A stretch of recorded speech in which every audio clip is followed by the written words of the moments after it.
Dad, saan ba tayo pupunta? Basta, sumunod ka na lang, Stacy. Binabalaan kita. Huwag kang gagawa ng ikagagalit ko. Understand? Hindi siya sumagot. Nasa loob sila ng sasakyan at hindi niya alam kung saan sila pupunta. Hindi niya ito maintindihan. Ang sabi nito, importante ang pupuntahan nila dahil ang taong iyon ang tanging makakatulong upang maibalik ang negosyo ng ama niya na bigla na lang nalugi. Ayon sa daddy niya, isang shareholders ang may kagagawan kung bakit lumubog ng ganun kabilis ang 20 anyos nitong business. Napatingin siya sa harap ng bahay na hinintuan nila. Napakalaki at masasabi niyang may kaya nga ang may-ari. Binuksan niya ang pintuan ng sasakyan at sumunod sa kanyang ama. Napakunot noo pa siya nang mapansing mga armado ang mga bantay sa buong bahay. Nabaling ang pansin niya sa veranda ng bahay. May nakatayong matangkad na lalaki habang nakapamulsang nakatitig sa kanila o sa kanya. Ngunit bigla itong tumalikod. Itinaas niya ang leeg upang ito ay hagilapin pero bigla na lang nawala. Stacy!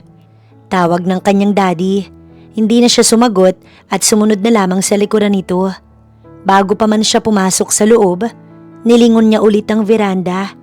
Ngunit dismayado siya dahil hindi niya na ulit nakita ang lalaki. Pagpasok pa lang, 4 na kasambahayang sumalubong.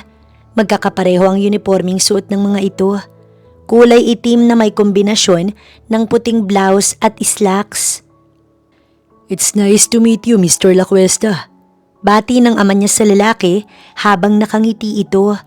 Walang sagot mula sa lalaking pababa ng hagdanan. Napaiwas siya ng tingin. Ito yung nasa veranda kanina. Tanging bahagyang tango lamang ang sagot ng lalaki. Ang pakikipagdaupang palad ng daddy niya ay hindi nito tinugon. Lihim siyang napuot. Masyado itong suplado at walang galang sa mas nakakatanda. Nag-iwas na naman siya ng tingin dahil sa kanya ito nakatingin kahit ang ama ang kausap. Ang mga titig nito nakakatakot, para siyang dahan-dahang hinuhubaran. Ngunit napaatras siya ng bahagya nang bigla itong tumitig sa mukha niya. Napakalapit na animoy, gahibla na lamang at magtatama na ang tungkil ng kanilang mga ilong. Humagod sa ilong niya ang male cologne na gamit nito. Hindi iyon masakit sa ilong, para pa nga siyang nare-relax sa pabango nito. Ngayon lang siya nakaamoy ng ganoong uri ng pabango. Napaatras siya nang wala sa oras at bigla na lamang siyang natumba. Ngunit sa bilis ng braso nito, nahuli agad siya sa bewang. Halos lumuwa ang mata niya sa sobrang pagkabigla. Napahawak siya sa dibdib nito upang hindi magdikit ang katawan nila. Pero napasinghap siya nang pisilin nito ang balakang niya. Naitulak niya ito ng malakas. "Bastos! Stacy! Buliyaw ng daddy niya bago pa niya matapos ang katagang sasabihin. Hindi niya alam kung bakit gano'n na lang ang sigaw ng ama niya, na kahit nakita nito ang ginawa ng mapangas ng lalaking ito, ganoon pa rin ito sa kanya. Iba ang nararamdaman niya sa binatang kaharap ngayon. Parang may hindi tama sa mga nangyayari. I'm sorry about my daughter's action. Nagulat lang siya. Lumipat ang tingin niya sa ama. Ang daddy pa niyang humingi ng pasensya, gayong ito pa nga ang nambastos. Pinasadahan niya ang lalaki. It's okay. Sit down. Saka ito umupo sa isahang upuan sa sala. Nasa harapan lamang ito ng daddy niya. Nagsalin ito ng alak sa baso. Iniwas niya ang tingin dahil sa ngisi nitong hindi niya matagalan. Parang natatakot na siya. Gusto niya nang umalis dito. Mr. Lacuesta, alam mo kung bakit kami nandito. Kailangan ko ang tulong mo. Itinaas nito ang kaliwang palad. Tila pinatitigil sa pagsasalita ang kanyang daddy. Napalingon siya sa binatang seryosong nakatingin sa kanya. Naabutan niya itong titig na titig sa kanya. Ngumisi ito at nilapag ang baso na hawak sa center table. Pinag-usapan na natin ang kapalit ng tulong ko. At alam ko na ready ka na para doon. Malambing na saad nito nang hindi nag-iiba ng direksyon ng tingin. Muli niyang iniba ang tingin. Kanina pa ito nakatitig sa kanya. "Dad, umalis na tayo." Bulong niya. Kinakabahan na siya ng mga oras na yun. Hinawakan niya ang kamay nito. Hindi siya sinagot ng ama niya dahil seryoso itong nakatingin sa binata. Mariin siyang napapikit nang bigla itong magdabog patayo. Don't waste my fucking time, Mr. Johnson. Marahas itong bumaling sa kanila. Ano bang kailangan mo? Wala sa sariling tanong niya. Nabaling ang atensyon nito sa kanya. Ask him. Nagkasundo na kami kapalit ng tulong ko. Binalingan niya ang kanyang ama. Dad, anong sinasabi? Naputo lang sasabihin niya nang pigilan siya ng kanyang daddy. Stacy, lumabas ka na muna sa garden. Mag-uusap lang kami. Napabuntong hininga siya at tumayo kahit labag man sa loob niya. Masama niyang tinitigan ng binata, ngunit tila nang aasar pa itong kumindat sa kanya. Bigla niyang binawi ang tingin tsaka siya tumalikod palabas. Ngunit napataas kilay siya nang mapansing sinusundan siya ng dalawang lalaki na bantay kanina sa pinto. Paglabas niya, tinawagan niya agad ang kasintahan pero hindi ito sumasagot kahit nakaapat na missed calls na siya. Bumuntong hininga siya. Mula sa labas, nakikita niya mula sa bintanang salamin ng ama at ang lalaki. May pinipirmahan ng daddy niya na papeles. Hindi niya alam kung para saan yun. Maya-maya pa, bumalik siya sa loob nang sabihin ng isa sa bantay na pwede na siyang bumalik doon. Thank you, Mr. Lacuesta. Alangan pa niyang nakita ang pagngiti ng kanyang ama. Umuwi na po tayo. Ayoko na dito. Bulong niya matapos umabrisyete sa braso ng kanyang daddy. Pero napakunot noo siya nang inalis nito ang pagkakahawak at malungkot na mga mata siyang pinakatitigan. Dad, are you okay? Tara na po sa bahay. Mauuna na sana siyang humakbang nang may humarang sa daan niya. Kaya hindi niya napigilan na magtaas ng kilay. Ano ba? Uuwi na kami. Umalis nga kayo. Singhal niya rito. Blankong nakatitig lang ang mga ito sa kanya. Nilingon niya ang kanyang ama. What's happening, Dad? Anak, Stacy. Alam kong mapapatawad mo ko. I'm sorry. Kailangan nating makabawi. Mas lalo siyang naguluhan dahil sa sinabi ng kanyang ama. Ingatan mo ang anak ko. Tulala niyang sinundan ng likuran ng ama niya habang papaalis ito. Mabigat niyang hinakbang ang mga paa para sundan ang kanyang daddy. Nagbabadya na ding tumulo ang mga luha sa mata niya. Dad! Sigaw niya at hinabol ito. Pero huli na ang lahat dahil pinagsarahan na siya ng pintuan. Pinilit niyang buksan ang front door. Ngunit dalawang malalaking tao ang naroon para siya'y pigilan. Dad! Don't leave me! Sigaw niyang muli pero hindi niya inaasahan nang tuluyan na itong pumasok sa sasakyan at umalis na. Dad! You can't leave me here! Inis niyang iwinaksi ang kamay na may humawak sa kanya. Buksan niyo ang pintuan. Uuwi na ako. Ano ba? Kahit magwala siya, wala iyong magagawa. Tumulo ang kanyang mga luha. Mas sumidhi ang takot niya nang makitang tumatawa ang mga lalaking may hawak na armas. That's enough.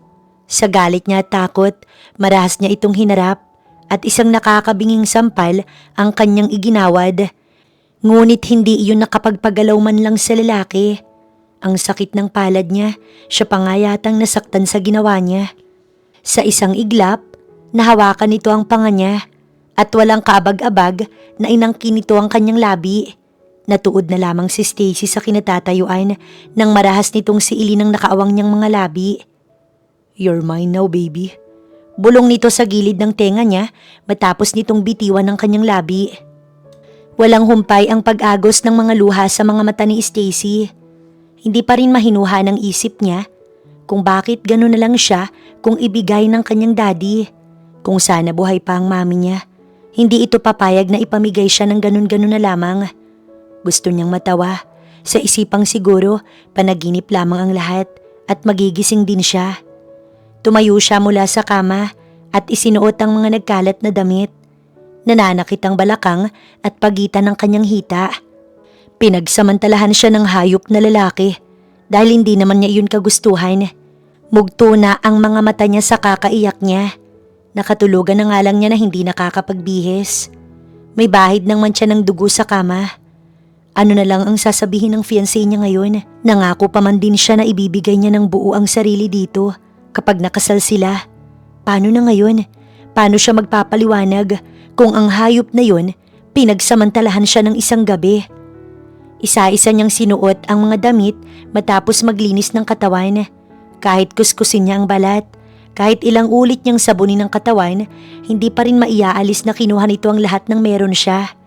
Ang pantal-pantal na ginawa nito, naroon pa rin sa leeg at sa ilang bahagi ng katawan niya. Napakadumi na niya. Umiiyak pa rin habang nasa harap ng salamin si Stacy. Tumigil siya't pinahid ang mga luha nang makarinig ng katok sa pinto. Ma'am, isa iyon sa mga kasambahay. Napatda ito ng sandali nang makita ang mukha niya. Alam niyang mugto ang mga mata niya sa kakaiyak niya. Maghanda na daw po kayo, sabi ni Sir. Anito matapos umiwas ng tingin. Nagyuko ito ng ulo. Muli niyang pinahid ang mga mata. May tumakas pa ring mga luha kahit pinigil niyang wag umiyak. Bakit daw? Inilagay nito sa ibabaw ng kama ang puting bestida at 3 inches estilito na puti. May iilang pang paganda at mga alahas. Isuot daw po ninyo iyan, ma'am. Natigilan siya. Para saan naman yun? Hihintayin daw po kayo ni Sir. 10 a.m. po kayo aalis. Pinasadahan niyang orasan sa ibabaw ng pintuan. 8:45 a.m. na. Hindi, ayoko. Matigas na anya. Nang sandaling yon, tumalikod ang babae. Maya-maya, bumalik ito na may kasamang iba pang kasambahay. Ma'am, kapag hindi po ninyo isinuot yan, kami po ang magpapasuot sa inyo.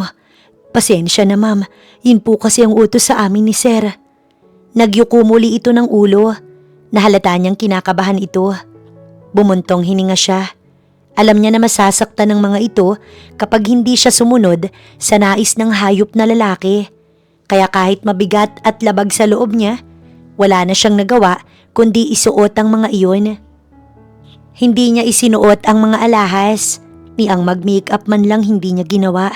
Nais niyang makausap ang nobyo, pero hindi niya magawa dahil wala siyang cellphone dahil kinuha iyon sa kanya kahapon. Pagbaba ni Stacy, wala doon ang lalaki. Sabi ng tauhan nito'y nauna na raw dahil may emergency daw sa opisina. Sumunod na lang daw sila. Wala siyang pagkakataong tumakas dahil 2 ang nagbabantay sa kanya. Ilang kasambahay ang kasama niya sa backseat at umaalalay sa kanya. Inayos ni Dasha ang buhok niya habang nasa loob sila ng magarang sasakyan. May hawak siyang puting mga rosas. Tulala siya habang umuusad ang sasakyan. Blanko ang kanyang isipan. Ayos ka lang ba, ma'am? Sa ilang sandaling kasama niya ito, naging magkaibigan na rin sila. Nilingon niya ito. Dasha, paano ang fiancé ko? Pwede pa akong umatras, di ba? Nanlaki ang mga mata nito sa gulat. Napawi rin ang ngiti nito sa labi. Baka anong gawin sa'yo ni Sir Storm kapag umatras ka, ma'am? Ayoko magpakasal sa kanya, Dasha. Ayoko. Huwag ka nang umiyak. Naiiyak na rin tuloy ako. Niyakap siya nito. Siguro mas matanda lang si Dasha sa kanya ng 2 o 3 taon. Marami itong tigyawat at nakatik eyeglass ito dahil malabo raw ang mga mata. Bumilis ang tibok ng kanyang puso. Baka hindi pa huli lahat. Pwede pa siyang tumakas. Pagtigil ng sasakyan, naunang bumaba si Dasha. Binaba niya ang bulaklak at bumaba ng sasakyan. Nasa tapat na sila ng munisipyo. Ma'am Stacy, bumalik ka dito! Sigaw ni Dasha. Ngunit tuloy-tuloy ang takbo niya nang makalabas ng kotse. Tiningnan niya ang paligid. May mga ilang ding sasakyan ang nakaparada. Saan nga ba siya pupunta? Hindi niya alam, pero malalaking hakbang ang ginawa niya para makalabas ng bakuran ng munisipyo. Sa kabilang kalsada, may sakayan ng jeep. Lalayo siya dito, malayong malayo. Ngunit lahat ng pinaplano na pumapasok sa isip niya ay nawala nang may humuklit sa kanyang bewang. Halos mawalan siya ng balanse sa estrangherong humatak sa kanya. Napasubsob siya sa matigas at malapad nitong dibdib. Nang mag-angat siya ng tingin, gano'n na lang ang gulat niya nang mapagsino ang humuklit sa kanya. Kumalabog ang kanyang dibdib. Where are you going? Mariin itong tanong sa kanya. Lalo siyang kinakabahan sa itsura nito at sa tono ng boses. Salubong ang kilay nito at mariin na magkalapat ang labi. Humigpit pa ang hawak nito sa kanyang bewang. Napaawang ang kanyang labi. Natakot siyang bigla sa klase ng pagtitig nito sa kanya. Ma'am Stacy! Napalingon siya kay Dasha na ngayon ay parang tinakasan ng kulay sa muka nang makita nito ang amo. Ilang saglit pa, lumuwag ang hawak nito sa kanya at kinuha ang kanyang kamay. Hinatak siya nito papasok sa munisipyo. Sumunod sa kanya si Dasha at iilang tauhan nito na aligagat hinihingal. Nang hina siya sa titig nito at nagpaubaya na lamang sa pagkakahatak nito. Kanina, determinado siyang umalis pero nang makita niya ang mukha nito, nalusaw ang plano niya at natakot. Kinasal sila sa West. Saksi ang mga tauhan nito at 2 lalaki na hindi niya kilala kung sino ang mga iyon. Pagkatapos magkapirmahan, ay hinawakan muli nito ang kamay niya at hindi na binitiwan. Tahimik lang ito't hindi siya kinakausap. Magkakasabay silang lumabas ng munisipyo. Nang malapit na sa sasakyan, lumapit sa kanilang 2 matipunong lalaki. Congratulations, Storm. Congratulations, Mrs. La Cuesta. Hindi niya alam kung nang uuyam iyon o seryoso. Salamat. Si Storm ang sumagot dahil napipi na siya. Hindi siya makapagsalita dahil sa sobrang gulat.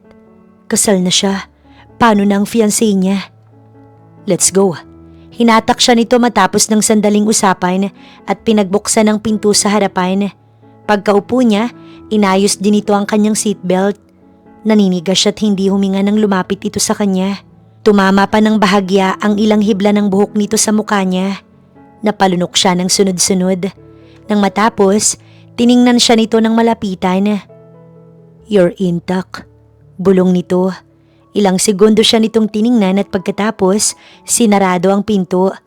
Parang may karera na sa dibdib niya at nagkakagulo sila ngayon. Yun ang hindi niya maipaliwanag kung saan iyon ang gagaling. Umikot ito at sumakay sa driver's seat. Napalingon siya sa paligid. Tiningnan siya nitong maigi tsaka itong umisi. About last night, I didn't mean to hurt you. Anito at binuhay ang makina ng sasakyan. Ipinilig niya ang ulo at inilipat sa bintana ang tingin. Kahit kailan, hindi niya ito mapapatawad. Matapos ng kasal nila, pag-uwi sa mansyon, doon lang nito ibinalik ang kanyang cellphone. Tahimik lang itong lumabas ng kwarto kung nasaan siya. Matapos ihagi sa kama ang cellphone, hindi rin naman siya sasagot kung magsasalita ito. At dahil hindi siya makalabas, ito na mismo ang bumili ng lahat ng kanyang gamit. Inayos na iyon ng mga kasambahay, mula sa mga pambahay, panlakad, pantulog, at lahat-lahat na. May mga estilito, sandals, flat shoes, bags at mga alahas. Hindi niya iyon inasahan. Pero kahit na, hindi pa rin magbabago ang pakiramdam niya dito dahil si Jasper lang ang mahal niya. Paglabas nito, kaagad niyang tinawagan ng fiancé. Hello? Sagot ng lalaki. Han? Gumaralgal ang kanyang boses. Who's that, babe? Pero natigilan siya at biglang natunaw ang mga luhang kaunting galaw lang, tutulo na nang makarinig siya ng boses babae sa kabilang linya. Babe, ano ba? Bilisan mo. Han, anong nangyayari dyan? Han, pwede bang... No, sumagot ka. Sino ang kasama mo? Nataranta na siya ng sunod-sunod na namang umungol ang nasa kabilang linya. Stop that! Mariin niyang narinig ang boses ni Jasper kahit bumubulong ito. Han, are you... No, mali ka ng akala, Stacy. It's not like that. Pero hindi niya na ito pinatapos. Ibinaba niya ang cellphone matapos iyong i-off. Sunod-sunod na tumulo ang masaganang luha sa kanyang mga mata. Akala niya, makakahanap na siya ng kakampi. Yun pala, isa ring demonyo ang inakala niyang kakampi. Durog na siya simula sa daddy na ipinagkanulo siya. Kay Storm na pinagsamantalahan siya bago pakasalan. At kay Jasper na sana kakampi niya. Wala na siyang ibang pwedeng asahan kundi ang kanyang sarili. Matapos ng sandaling yun, Minabuti niyang i-off ang cellphone para hindi na makatawag pa si Jasper. Nakatulog na lang din siya sa sobrang pag-iyak niya. Hindi na rin alintana na wala pa siyang kain simula kaninang umaga. Hinayaan na lang niya. Mas mabuti na lang din sigurong mamatay na lang siya. Dahil ano pa ba ang silbi niya sa mundong to? Nagising lang siya nang may kumatok sa pinto ng kwarto. Si Dasha. Pinasadahan niya ang orasan. Pasado 6:00 na ng gabi. Pabango na siya nang kumulo ang tiyan niya. Pero hindi niya binigyang pansin yun. Nasa baba po si Sir Storm, ma'am. Pinapatawag po kayo. Ito na siguro ang buhay niya. Magbigay saya kay Storm at bilanggo sa bahay na ito dahil hindi rin siya makakaalis sa dami ba naman ng bantay. Pagkababa niya, nakita niya ang lalaki. Nakaupo ito sa sala at hawak ang batok nito habang may kausap sa cellphone. Halatang pagod ito. Tumigil siya sa paghakbang nang mag-angat ito ng tingin. Bumilis ang tibok ng kanyang puso. Okay, I'll try. Yun ang huling sinabi nito sa kausap habang nakatitig sa kanya. Nang makalapit na siya dito, tumayo ito, nakatitig pa rin sa kanya. Ang mga titig nitong hindi talaga niya matagalan.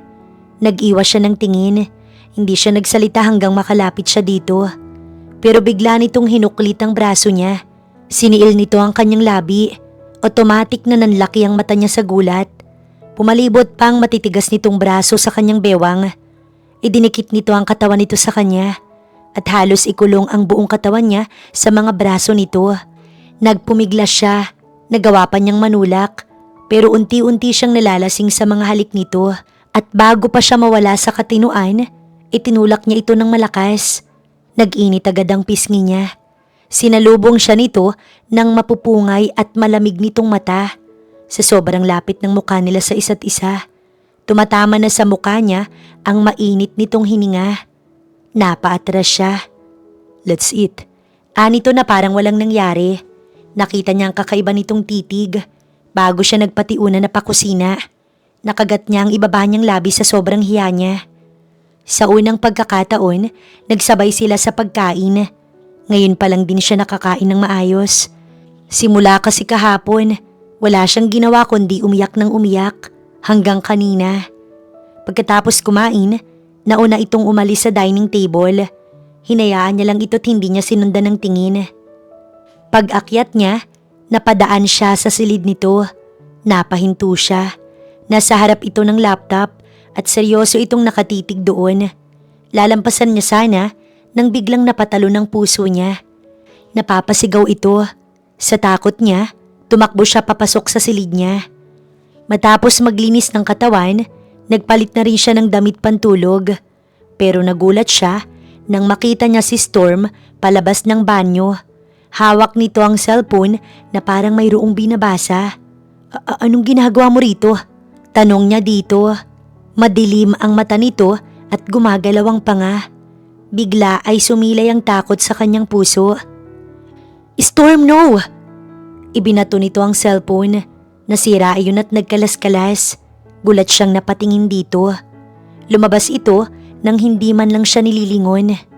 Nasa harap ng vanity mirror si Stacy nang biglang bumukas ang pinto ng silid niya.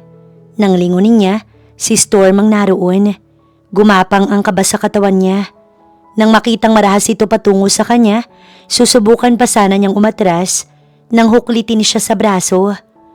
Nasasaktan ako. Ano ba? Madiin ang pagkakahawak nito sa kanyang braso. Lumulubog iyon sa balat niya.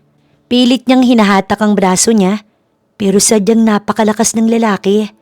Ang lakas na rin ng kabog ng kanyang dibdib. Laking gulat niya nang pabalang siya nitong binitiwan, kaya napaupo siya sa malaki nitong kama. Tiningnan niya agad ang brasong mahigpit nitong hinawakan. Napaigtad siya nang malakas nitong sinara ang pinto. Nanlaki ang mata niya sa gulat. Hindi niya alam at wala siyang ideya kung bakit ito nagagalit ng ganito. Humarap ito sa kanya. Halos suminto ang ikot ng mundo niya nang makita niya kung gaano ito kagalit. Ang dilim ng mukha nito. Mabilis ang paghinga nito na parang nagpipigil. Ano bang problema mo? Puno ng kuryosidad ang kanyang boses. Humakbang ito ng ilang beses habang nakatingin sa kanya.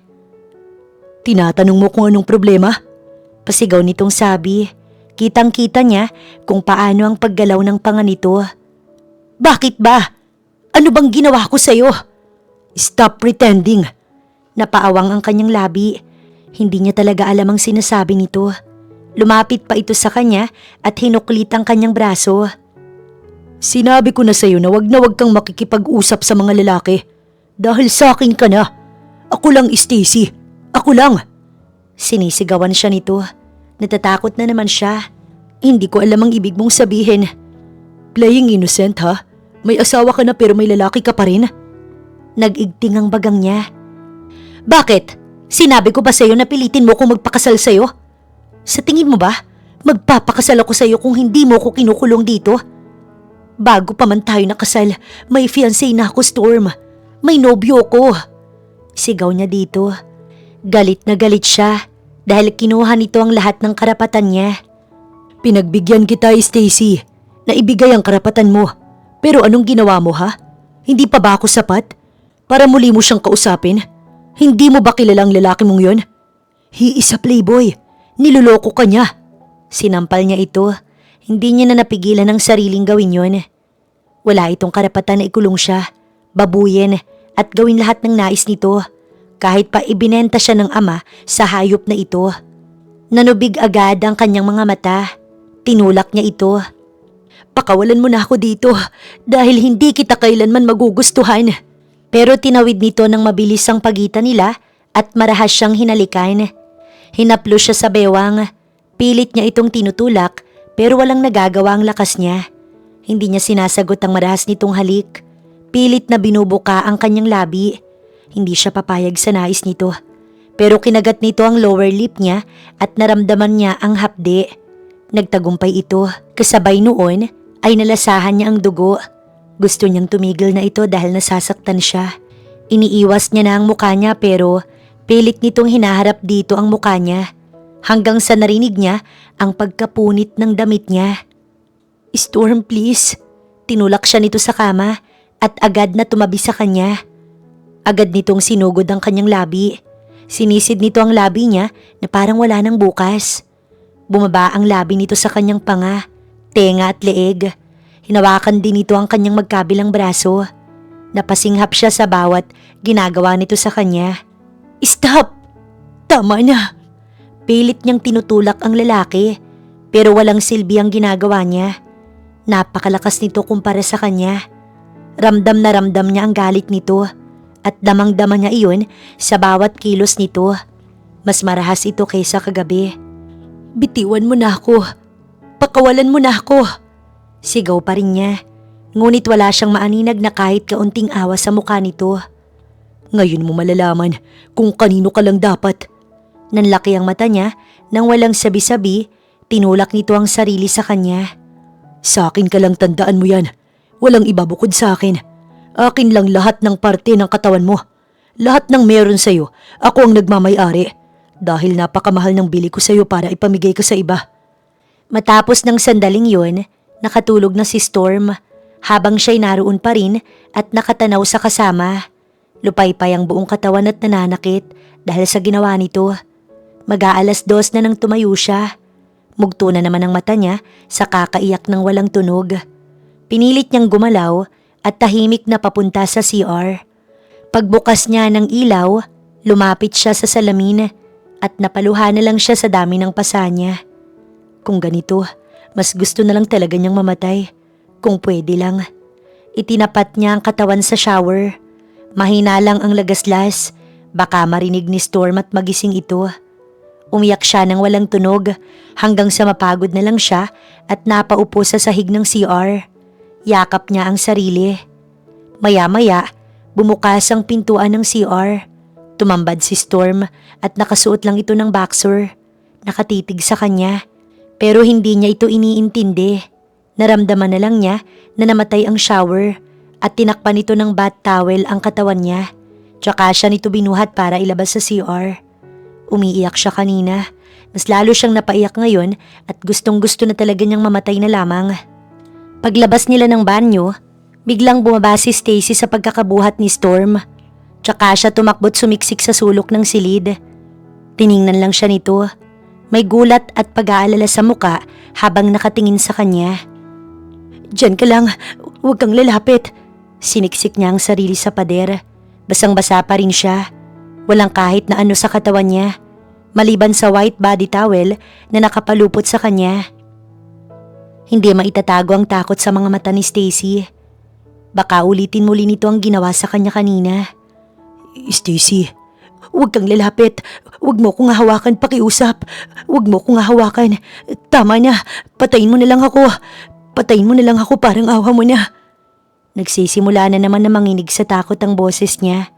Ang mga patak na luha umagos sa kanyang pisngi. Pumantay ito sa kanya nang makalapit. Sinubukan siya nitong hawakan, pero lumayo siya. Inilayo niya ang mukha niya.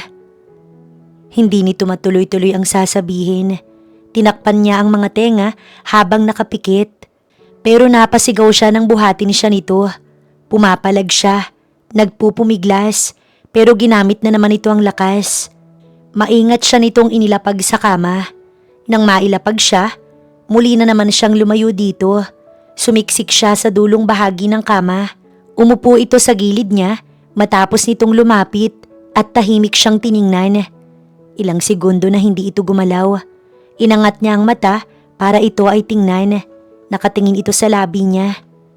Inangat nito ang kamay papunta sa mukha niya.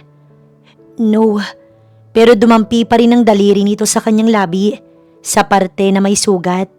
Bumaba pa ang paningin nito at kamay sa kanyang braso na may pasa. Malutong itong napamura. Hindi niya alam kung galit ito sa kanya o sa sarili. He looked frustrated. Para itong nagising sa isang bangungot. Naawa ba sa kanyang demonyong to? Hindi ba wala itong awa?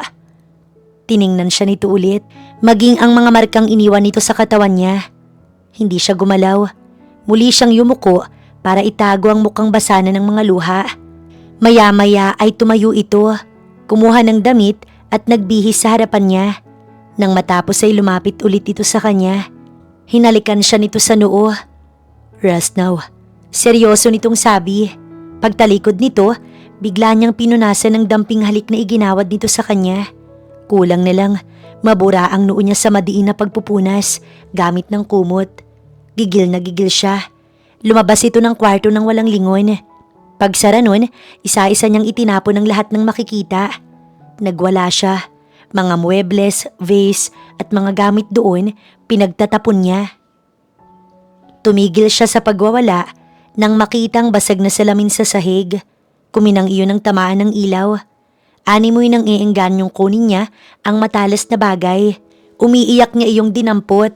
Ilang beses niyang pinakatitigan ng bagay na iyon. Kung magiging ganito lang din naman kamiserable ang buhay niya, mas mabuting tapusin na lang niya. Niloko siya ni Jasper. Ipinagkanulo siya ng sariling ama at ipinakasal sa demonyong Storm. Tama naman itong gagawin niya, diba? Magkakasama na sila ng mami niya. Wala nang sakit, wala nang hirap kapag namatay siya. Magiging masaya na siya. Bumaba si Storm matapos nitong iwanan si Stacy sa silid niya. Ngunit natigilan ito nang marinig ang sunod-sunod na sigaw mula sa itaas. What was that? Nagkulong ka ba ng babae sa kwarto mo? Naabutan nito si Thunder sa living room. This oras ng gabi ngunit bakit ito narito? Ngunit kahit nais nitong itanong yon, hindi niya ginawa dahil ang atensyon niya nasa babaeng sumisigaw sa itaas. Si Stacy ba ang kinulong mo sa kwarto? Tiningnan niya si Thunder. Shit, kinukulong mo si Stacy, Storm? None of your business, Todd. Napatayo ito. That was bullshit. Si Stacy yon. You're not supposed to be like that. Binagsak niya ang boteng hawak. Well, I am. At huwag kang makialam. Are you out of your mind? Ito ba ang paraan ng pagganti mo sa kanya? Binili mo siya sa daddy niya dahil gusto mo, di ba? Bakit ngayon ginaganito mo siya? So what? So what? Storm, bakla lang ang may ganyang pananaw. Nagdilim ang paningin niya. Tinabig niya ang mga baso at lumagapak iyon sa sahig. Sinugod nito si Thunder at kinwelyuhan. She's mine. At walang pwedeng magmay-ari sa kanyang iba maliban sa akin. Akin lang siya, Thunder. Ginawa ko lang kung anong dapat. Ilang segundo siyang tinitigan ng kapatid niya bago itong umisi. Kaya pala, nagsiselos ka. Di ba't alam mo naman noon pa man na may fiancé siya? Tapos nag-iinarte ka? Getting even pero possessive? Oh, scratch that. You're obsessed. O baka nagkakaganyan ka kasi mahal mo na siya. Oh wait, noon pa nga pala pero natatakot ka dahil mas matanda ka ng isang tupi kesa sa kanya. Tumawa ito. Binitiwan niya ang kwelyo nito. Nakapamewang siyang tumingala. It's getting complicated. Listen, idiot. Kung gusto mong makuha ang puso niya, try to be patient. Suyuin mo, hindi yung sinasaktan mo. Inayos nito ang damit at lumapit sa counter. Kinuha ang bote ng alak tsaka tinungga. Imbis na saktan mo siya, suyuin mo. Para kang tanga. Paano kung hindi tumalab? Huminto ito at nilingon siya. Tumawa ito ng tila ng uuyam. Bakit wala ka bang tiwala sa sarili't mukha mo? Anito at saka naglakad. Palabas na ng minibar si Thunder nang tumigil ito sa paghakbang. Narinig niya na may bumagsak sa sahig mula sa itaas. Nagkatinginan sila. Bigla siyang tumayo sa kinauupuan niya. Faster, Storm! Sigaw pa nito habang paakyat siya ng hagdanan. No, huwag sanang mangyari ang nasa isipan nito. Tulungan niyo kami! Ano pang hinihintay niyo? Nabulahaw ang buong hospital nang pumasok si Storm sa entrada. Buhat ang walang malay na dalaga. Lupaypay si Stacy at duguan ang magkabilang pulso. Muling umalingaw-ngaw ang boses ni Storm. Sir, please, calm down po. Parating na po si Doc William. How can I? Kung nag-aagaw buhay ang asawa ko. Sa bawat pagbitaw nito ng boses, halos umabot iyon sa bawat sulok ng hospital. Maya-maya ay inilatag si Stacy sa stretcher. Tsaka ito itinakbo sa emergency. Nakasunod lang si Storm, halata ang takot sa mga mata. Nasuntok pa nito ang pader matapos maipasok sa ER ang asawa. Tumalsik ang masaganang dugo sa kamao nito. Enough! Anong magagawa niyan? Sa sarili mo ipatama nang magising ka. Si Thunder ang umawat sa kamao nitong patama na sa pader. Sapakin mo ang mukha mo. Baka sa paraang yan magising ka. Galit ito. Hindi maitatanggi sa tingin nitong ipinupukol sa kanya. Kapag may nangyari sa asawa mo, sisihin mo ang sarili mo. Pagod siyang umupo sa bakanting upuan sa ER. Tama si Thunder. Kasalanan niya. Saan ka pupunta? Hoy! Napabuntong hininga si Thunder. Hindi man lang ito nilingon ni Storm. Umalis ito't hindi alam ng binata kung saan ito pupunta. May 1 oras din sigurong nasa ER si Stacy. At 1 oras na rin, walang Storm na bumalik. Tinatawagan ni Thunder pero hindi sumasagot ang kuya niya. May trabaho rin sana siya pero hindi niya pwedeng iwanan si Stacy. Kapag talaga bumalik ang gagong yun, siya na talaga ang bubugbog dito. Hi, sexy. Hello, handsome. Kumindat siya sa isang nurse na lumingon. Ang gwapo niya. Gwapo lang yan, hindi ka na nadala. Mga ganyang muka, mga babaero yan. Tara na at may buntis pang naghihintay sa atin sa delivery room. Narinig niyang sabi ng isa sa 2 nurse na dumaan. Ang ganda, simple lang ito. Walang halong make-up ang muka. Natural na natural. Pero nakadagdag pa sa atraksyon ang simple at malasutla nitong kutis. Nilingon siya nito. Ngingitian niya sana. Sir Thunder, kayo po ba ang kasama ng pasyente? Sakto lang na bumukas ang pinto ng ER at nalipat rito ang tingin niya. Kaya tuloy nang hihinayang siya. Kamusta na siya? Asawa niyo, sir? No, asawa siya ng kuya. Kamusta siya? Okay lang ba siya? Nagtanggal ito ng face mask na suot. Si Doc William ang tumingin kay Stacy, isa sa magagaling na doktor sa hospital niya. She's fine now, sir. Inilipat na po namin siya sa private room sa 2nd floor. Mabuti na lang po't nadala niyo siya agad dito, kaya kakaunting dugo lang ang nawala sa kanya. Salamat. Wala pong anuman. Kung magising po siya, sabihan niyo po ko't pupuntahan ko agad, sir. Tumango lang siya rito. Maiilan pa itong bilin bago ito na unang umalis. Sinabi naman ito kung anong mga gamot ang bibilhin. At dahil wala ang kuya niya, wala din siyang mautusan, kaya siya na lang ang bumili. Answer your phone, kuya. May trabaho pa ako. Marami akong meeting, nasan ka na ba? Nakailang mura na si Thunder pero kulang na lang ibato nito ang cellphone dahil walang sumasagot sa kanyang mga tawag. Ngayon ka pa talaga nawala. Kasalanan mo to. Sira ulo ka kasi. Kung sana minahal mo na lang, edi sana hindi to mangyayari. Fuck! Sorry miss, I didn't mean to. Pagtaas niya ng tingin, natigilan siya.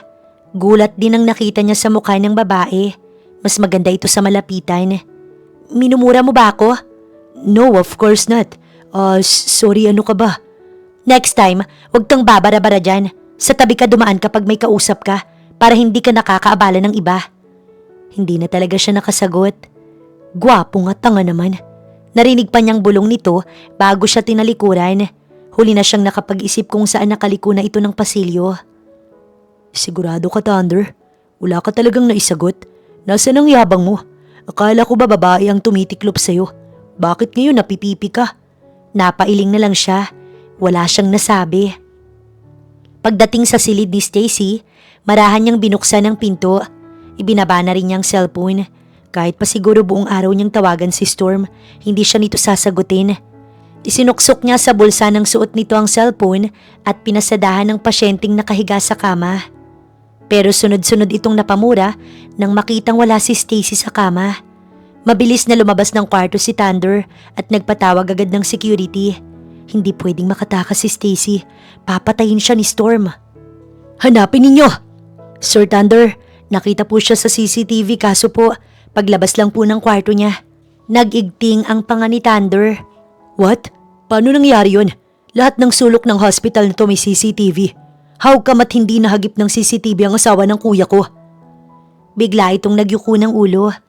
Nang oras po kasi ngayon, inaayos ng maintenance ang wiring sa ilang bahagi ng hospital dahil may ilang CCTV na nasira. Fuck! Get out of my sight! Baka mabasagan pa kita. Agad namang tumalikod ang isa sa mga tauhan ng hospital. Hindi mapakali si Thunder. Na-text na rin niya si Storm. Hindi siya pwedeng sisihin ng kuya niya dahil kanina pa niya ito tinatawagan pero hindi sumasagot. Kapag talaga sinisi siya nito, makikipagsapakan talaga siya kahit mas matanda pa ito kaysa sa kanya. Habang abala si Thunder at ang ilang security personnel ng hospital sa pagpapahagilap kay Stacy, ay palayo naman sa hospital ang motor na sinasakyan ni Stacy. Naka-jacket ito at nakasukbit ang hood noon sa ulo. Naka-sunglasses din ito. Lahat ng iyon ay gamit ni Sheng. Ate, saan ka umuuwi? Gusto mo ihatid kita? Umiling-iling siya. Hindi siya pwedeng umuwi sa mansyon o sa daddy niya dahil tsak na makikita siya ni Storm. Huwag, hindi ako pwedeng makita dun, Sheng. Si Sheng, ang nurse na hiningaan niya ng tulong kanina. Pagpasok nito ng kwarto niya, nakiusap siyang ilabas na siya nito roon. Nakinig ito sa lahat ng mga sinabi niya. Hindi siya nagkamali ng nilapitan. Napakaganda nito at ganoon din ang puso.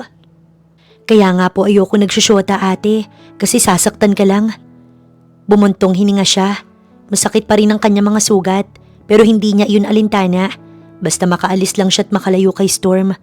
Mabuti na lang at tapos na rin ang trabaho nito. Panggabi kasi ito't umagang uwi ni Sheng. Hindi ito nagdalawang isip na siya'y tulungan. Kung hindi siya tinulungan, tatakas pa rin siya. Ayos lang na mamatay siya sa daan, kaysa naman ang bumalik sa poder ni Storm. Hinding-hindi na siya babalik doon. Nandito na tayo ate. Ingat ka at huwag mong puwersahin ang mga kamay mo. Baka bumuka ang tahi niyan ate. Oo, salamat. Nasa Pasig na sila. Malapit lang sa Taguig kung saan siya galing na hospital. Pero sa estado ng lugar na ito, sigurado namang hindi siya makikita ni Storm. Okay na ang ganitong lugar sa kanya. Masasanay din naman siya kaysa ang mamatay sa poder ng hayop na iyon. Pasensya ka na ate ha, ito lang ang bahay ko eh. Sumunod siya dito habang nagsasalita ito. Binuksan ang gate na may kalumaan. Halata na dahil sa inukupan ng kalawang na bakal ang gate na iyon. Bungalow na may kalumaan na. Sa tapat, may maliit na grocery. Maraming mga bahay, magkakadikit-dikit lang. Maraming mga batang naglalaro. Sabado pala ngayon walang pasok, kaya siguro puno ang kalye ng mga bata. Sa di kalayuan, may mga teenager, nagtatawanan, may napadaang mga kadalagahan. Sumipol ang isang binatilyo na wala pang damit. Ang ilang mga matatanda, naglalakad at may dalang balot ng tinapay na mula sa bakery sa malapit. Sheng, may bisita ka. Lumingon ang dalaga. Oo, Aling Dinay, ate ko po. Hindi siya lumingon sa likuran. Baka mapaghalata ang hindi totoo ang sinasabi nito at magtaka ito. Pasok ate. Kahit sa paglalakad, nakaalalay ito sa kanya. Bumungad sa kanya ang lumang loob ng bahay. Kumpleto naman ang gamit kahit may kalumaan. May 32 inches na flat screen TV. Isang sofa na may mga nagkalat pang damit. Isa-isang dinampot iyon ni Sheng at nahihiyang ngumiti pa. Maupo ka te. Pasensya ka na ha. Lagi kasi akong busy. Wala na akong oras maglinis at maglaba. Pag uwi din, matutulog na agad kasi. Duty na naman ulit sa gabi. Ngumiti siya. Napakabait ng dalaga. Ayos lang. Salamat Sheng ha. Nagsimula itong magsalang ng kanin sa rice cooker. Matapos ilapag sa mesa sa kusina ang mga pinamili nito. Walain ate, sino pa bang magtutulungan? Babae ka't inabuso pa at babae rin ako. Natural tutulungan kita ate. Wala ka bang kasama dito? Nag-iwas ito ng tingin. Lumapit ito sa lababo para hugasan ng isda at gulay. Wala ate, yung nanay ko nasa probinsya, yung kapatid ko nandun din at tatay ko naman ay patay na. Bigla itong nalungkot. Siguro may pinagdadaanan o problema. Ayaw muna niyang itanong, lalo na't bago lang silang magkakilala. Hindi niya alam kung ano ang susunod na gagawin niya. Ang alam niya, pagod na pagod at masakit ang buong katawan niya. Gusto niyang magpahinga pang habang buhay. Maya-maya, nagring ang cellphone ni Sheng. Nasa lababo ito't hindi maabot ang cellphone na nasa ibabaw ng sofa katabi niya. Kinuha niya iyon at inabot kay Sheng. Salamat ate. Yes, hello Tessa. Nakauwi ka na ba Sheng? Oo, bago lang, bakit? Pinatatawag kasi lahat ng nurse and staff ng hospital ngayon. Bakit daw? Yung pasyente na nawawala, sister-in-law ng may-ari. Napalunok siya ng sunod-sunod. Tumingin ito sa kanya. O tapos? Anong o tapos? May tumulong para makatakas yung pasyente. Galit na galit yung may-ari. Nagwawala kanina pa. Buti ka pa nakauwi na. Kami dito. Hello, Tessa? Biglang namatay ang tawag. Sheng, aalis na lang ako baka kasi madamay ka sa... Hindi ate, may hirapan ka. Lalo na't kailangan may tumitingin sa kalagayan mo ngayon. Dito ka lang ate Stacy. Hindi nila malalaman na ako ang tumulong sa'yo. Magtiwala ka ate. Naluha na lang siya sa sinabi nito. Sa loob ng 2 buwan, unti-unting nasasanay si Stacy sa payak na pamumuhay. Kung noon, kasambahay lang ang gumagawa para sa kanya. Ngayon ay siya na. Lalo na kapag wala si Sheng at nasa trabaho. Nahihiya naman kasi siya na nakikitira. Tinulungan at ito pa ang bumibili ng lahat. Tapos, siya'y hihilata lamang. Kaya pinag-aralan talaga niyang magluto, maglaba at lahat-lahat. Maayos na rin ang kanyang pakiramdam. Yung mga sugat niya, gumaling na rin dahil si Sheng ang nag-alaga sa kanya. Hindi niya ito kamag-anak, pero ito ang tumulong sa kanya nung kailangan niya ng tulong. Katatapos lang niyang magluto ng hotdog at scrambled egg para sa agahan. Bumili na rin siya ng pandesal sa bakery. Sa tuwing lalabas, naguhud at eyeglasses siya para walang makapansin sa totoong mukha niya. May peanut butter din na palaman. Parating na rin siguro si Sheng dahil 7:00 na. Nakalimitan 7:30, kumakatok na iyon sa pinto. Akala niya, mahirap ang maging simpleng mamamayan. Hindi pala dahil natuto siya sa lahat ng bagay. Sa 2 buwan na nakalayo siya kay Storm, mas naging maayos ang kanyang pakiramdam. Pero may mga sandaling iniisip niya ito. Hindi nga niya alam kung bakit pumapasok pa rin ang presensya nito sa kanyang isip. Dapat kasi hindi na. Dahil ano ba ang ginawa nito na nagustuhan niya?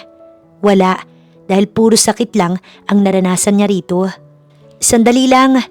Kinuha muna niyang nakasaksak na rice cooker bago tinungo ang pintuan. Nakangiting binuksan iyon ni Stacy. Pero nagulat siya nang mapagtantong hindi si Sheng ang nasa labas ng bahay. Sa mukha nito't kasama nito, nagka-ideya siya agad. Sino po kayo? Malumanay niyang tanong sa nasa 45 babae. Kahawig ito ni Sheng at maganda rin ang babaeng nitong kasama. Kung hindi siya nagkakamali, ay nanay at kapatid ito ng dalaga. Ikaw, sino ka? Bahay ito ng anak ko. Nasaan si Sheng? Nandito ba siya? Halos walang hinga-hinga nitong usal. Ako ang kapatid ni Ate Sheng at ito ang nanay namin. Sabat ng dalaga nang hindi niya masagot ang tanong ng ginang.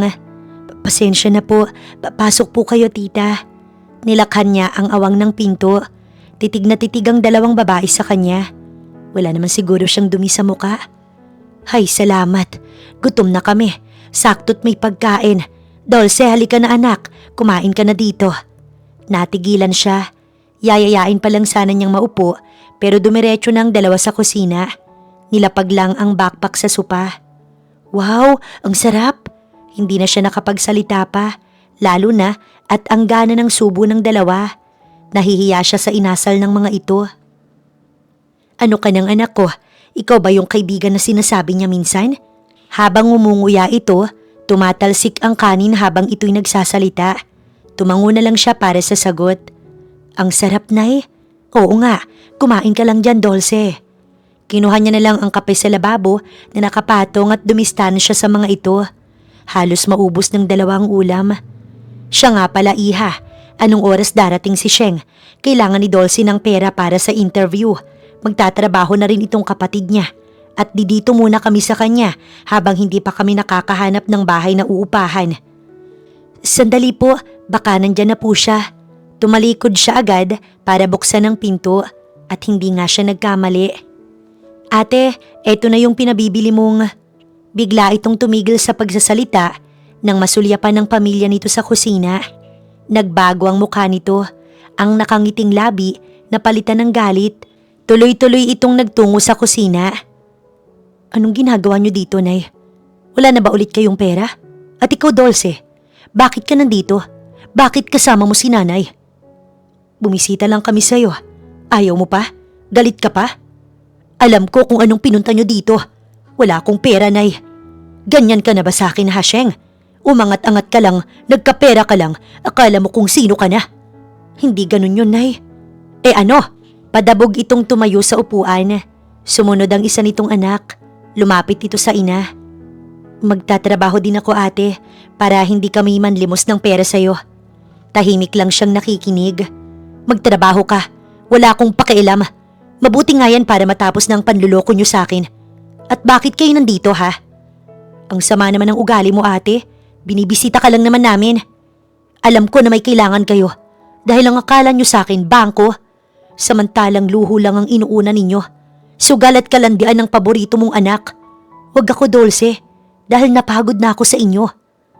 Napaiwas siya ng tingin nang lumagapak ang palad ng nanay ni Sheng sa kaliwa nitong pisngi. Tita, huwag naman pong ganyan. Sumali na siya kahit hindi niya ito problema. Kung ganyan ka, Sheng, sige, aalis na kami. Pero itong tatandaan mo, hindi lahat ng oras, ikaw lagi ang meron. Kung sana naging mabuti po kayong magulang, sana naging pantay ang pagtrato niyo sa mga anak ninyo. Iba talaga kayo, Nay. Tumawa si Sheng pero kita niya sa mga mata nito ang sakit. Bago tumalikod, tinitigan siya ng dalawa. Nakatitig si Dulce sa cellphone nito at muli siyang pinagmasdan. Hindi niya alam kung anong tinitingnan nito doon. Hindi na siya nag-abalang balingan ng mga ito. Si Sheng ang dinamayan niya dahil umiiyak ito. Siya yun, Nay. Siya yung may reward na 5 milyon. Totoo ba, Dulce? Ipinakita ni Dulce ang picture sa nanay nito na nasa cellphone. Oo nga, mayaman na tayo, anak. Sige, tawagan mo dali. Sabi pa nito habang palayo sa bakuran ng bahay ni Sheng. Pero bago pa man nakapag-dial ang babae, may matangkad at gwapong lalaking pumigil dito. Kung ako sa'yo, hindi ko gagawin yan, miss. Pasensya ka na, Ate Stacy, ha? Kung nakita mo pa yun. Bumuntong hininga ito. Aayusin niya sana ang mga pinagkainan ng nanay at kapatid nito, kaso'y inagaw ni Sheng. Maupo ka na lang, te. Ako na dito. Okay ka lang ba? Wala bang masakit sa'yo? Pag-aalalang tanong nito pagkatapos. Ayos lang ako. Tsaka niya hinimas ang tiyan. Wala pang umbok yun dahil 2 buwan pa lamang. Oo, buntis siya. Nalaman lang niya iyon 1 buwan matapos siyang makatakas kay Storm. Wala naman siyang ibang nararamdaman maliban sa naglalaway siya ng maasim at matatamis. Hindi rin siya nagsusuka gaya ng iba. Sabi ni Sheng, normal lang daw yon dahil hindi naman daw lahat ng nagbubuntis pare-pareho ang nararamdaman. Sa kanya'y pagkain lang talaga ng maasim at matatamis ang kanyang nais. Nagpiti siya nang malamang delay na siya ng 1 buwan. Utos din iyon ni Sheng. Nurse ito kaya alam nito ang dapat gawin at sa unang PT pa lang naka-double line na Kaya nalaman niyang buntis siya noon. Ayaw siyang pinagtatrabaho ni Sheng. Baka daw mapagod siya. Pero nahihiya naman siya. At isa pa wala naman siyang nararamdaman na kahit ano. Kaya kung may trabaho ito, siya na ang nagkukusang maglaba, maglinis at magluto. Natutuwa siya dahil nasanay siya sa gawaing bahay na noon hindi niya alam kung papaanong gawin. Ikaw ba? Ayos ka lang ba? Inilagay nito sa lababo ang mga pinggan at nagdagdag ng kanin sa pinggan. Nagluto na lang ito ulit ng ulam dahil kaunti na lang ang natirang ulam. Para kasing hindi nakakain ng ilang araw ang ina at kapatid nito kung makalamon kanina. Gulat na gulat siya sa asal ng mga ito. Ibang-iba sa ugali ni Sheng. Napakabait nito, hindi gaya ng ina at ni Dulce na kapatid raw nito. Sariling sikap ako para makapag-aral. Dahil kung ang nanay ko ang aasahan hindi niya ako pag-aaralin. Si Dulce ang pinag-aral niya. Nabubuhay sa luho at lahat ng gusto. Samantalang ako, namulat ng maaga sa hirap ng buhay. Kung may mga bagong gamit si Dulce, ako wala. Nagtitiis ako sa mga bigay ng kapitbahay. Ilang beses kong tinanong si nanay kung anak ba niya ako nun. Pero sinasaktan niya lang ako. Lumayas ako sa amin noong 18 years old ako at lumuwas ng Maynila. Binuhay ang sarili ko at pinag-aral.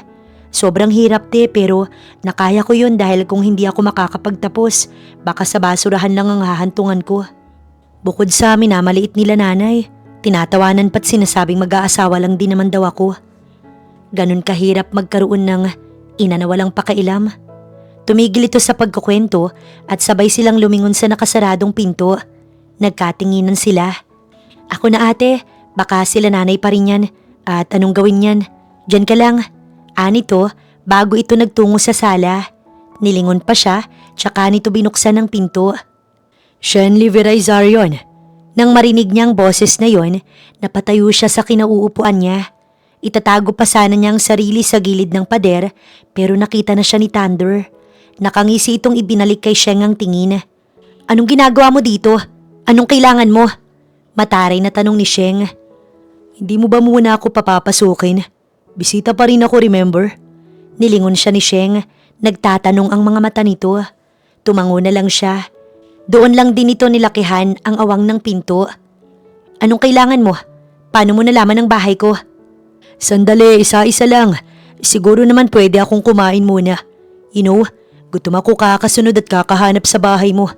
Ano? Pinaupo na nga kita, kakain ka pa? Saan ka ba kumukuha ng kapal ng mukha mo? Hinipo ni Thunder ang pisngi. Di naman makapal. Manipis nga eh.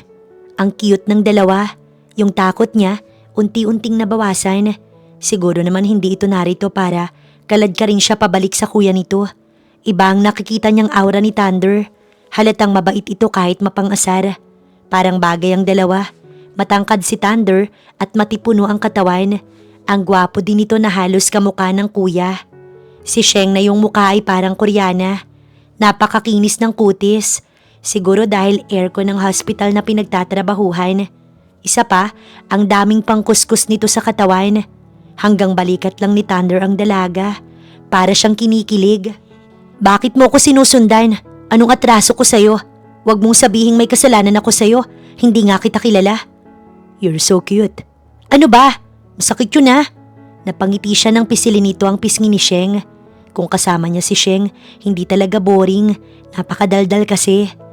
Ate Stacy, baka naman pwedeng hiramin ko muna tong makina mo.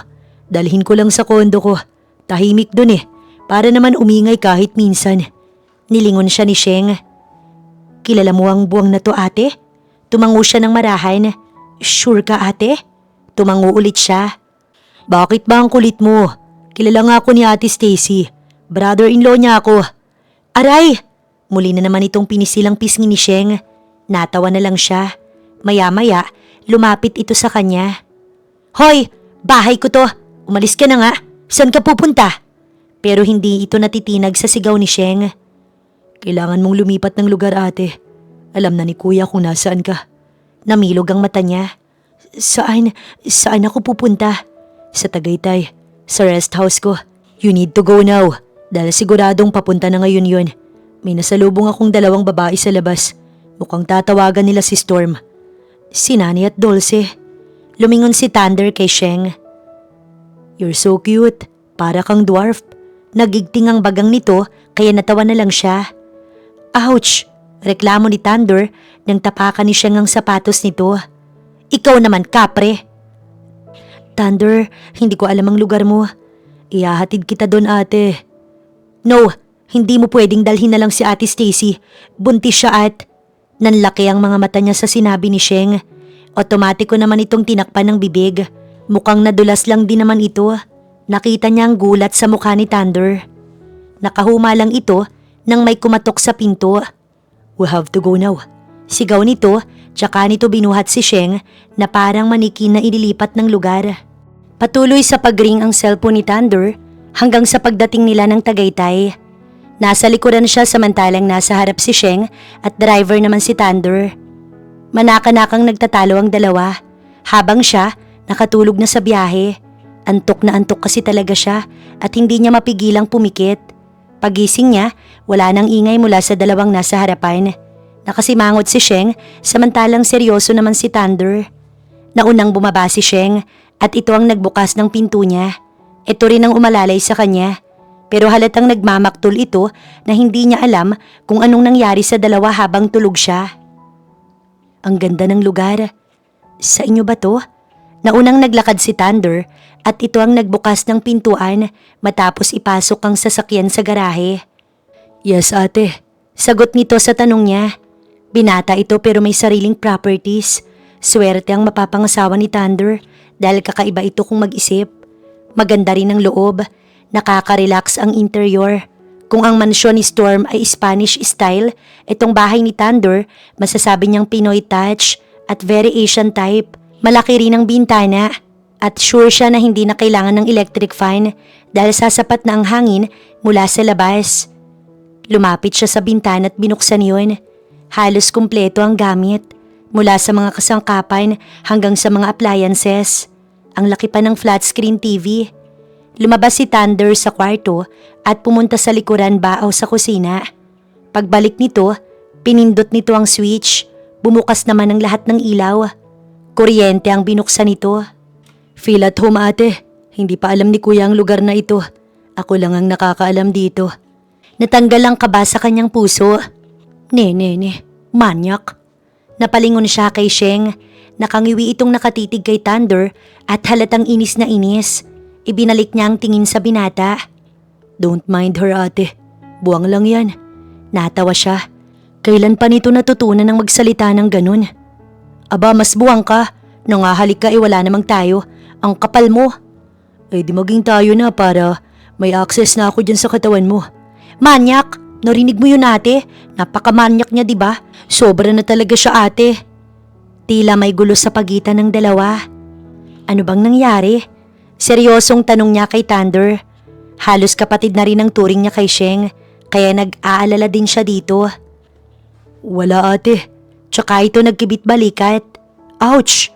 Pero bigla itong binato ni Sheng ng sapatos na suot nito. What the heck? Ang sakit nun, ah. Buti nga, bagay lang sa'yo yan. Bastos ka kasi. Tumawa si Thunder. But you like it naman, diba? Ate, bakit ba yun ang naging brother-in-law mo? Napakabastos, assuming pa. Nangangarap, kadiri siya, ate. Tiningnan niya ang mga ito ng paulit-ulit. Alam nyo, hindi na kayo mga bata. Tama na yan. At Tads, wag mo namang asarin si Sheng. I can't help it, ate. She is so cute kapag galit na galit siya. Namumula ang magkabilang cheeks niya. Parang in love. Umupo siya sa sofa. Magpapahinga lang siya saglit. Habang galit na galit si Sheng, kinuha ni Thunder ang cellphone nito at parang may dinadial. Magpapabili ako ng mga supplies mo, ate. Sinong bibili? Si Mang Jimmy, yung caretaker. Lumapit si Sheng sa kanya. Pero bago pa man ito nakaupo sa tabi niya, may nag-doorbell naman sa labas. Ang bilis naman. Saglit lang baka si Mang Jimmy na yan. Ani Thunder, ito na ang tumalikod para buksan ang pinto. Nakasunod lang ang mga mata nila ni Sheng kay Thunder. Pero halos lumuwa ang mata nila nang biglang may sumuntok kay Thunder nang mabuksan ito ang pinto. Napaatras ito at hinawakan agad ang ilong na dumugo. Tumayo silang dalawa ni Sheng. Hinawakan siya nito sa kamay at itinago sa likod nito. Talaga bang kaya mong itago si Stacy sa akin, Thunder? Nagiigting ang panga nito at nanlilisik ang mga matang bumaling sa kanya. Biglang tumayo si Thunder. Binabalaan kita kuya. Huwag mo siyang sasaktan. At ngayon concern ka na? Bakit ka nag-aalala sa asawa ko?